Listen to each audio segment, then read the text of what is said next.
araw sa lahat. Ako po si Binibining Jane Rose Campos, 12 taong gulang. Ako'y nagmula sa lalawigan ng Davao de Oro. Isang kwentong patuloy na sinusulat sa pamamagitan ng bituin at araw-araw na paglalakad. Lumaki akong may hawak na mga pangarap na tila papel na lumilipad sa hangin. Marupok, ngunit kayang lumipad ng mataas. Sa bawat umaga, dala ko ang pag-asang mas maging mabuting bersyon ng aking sarili. Naniniwala ako na bawat karanasan ay kulay sa kanbas ng aking buhay. At sa bawat bintig ng puso ko, naroon ang sigla at paglikha at pagtuklas.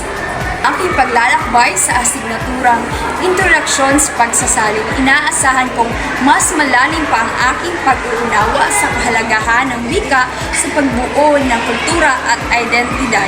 Nais kong makita kung paano magiging tulay ng pagsasalin upang maging gusto at epektibo ang pagsasalin. Interesado rin akong maunawaan kung paano maiiwasan ang maling interpretasyon ng mga salita, lalong-lalo na kung sensitibo ang paksa. Tinitiyak kong mapagyayaman ko ang aking bokabularyo upang mas maging malikhain sa pagbuo ng salin. Gusto ko ring matutunan ang tamang paghahambing ng struktura at estilo ng pinagmulan at tunguhang wika. At higit sa lahat, nais kong makahanap ng sariling boses bilang isang tagapagsalin na may malasakit at paggalang sa teksto.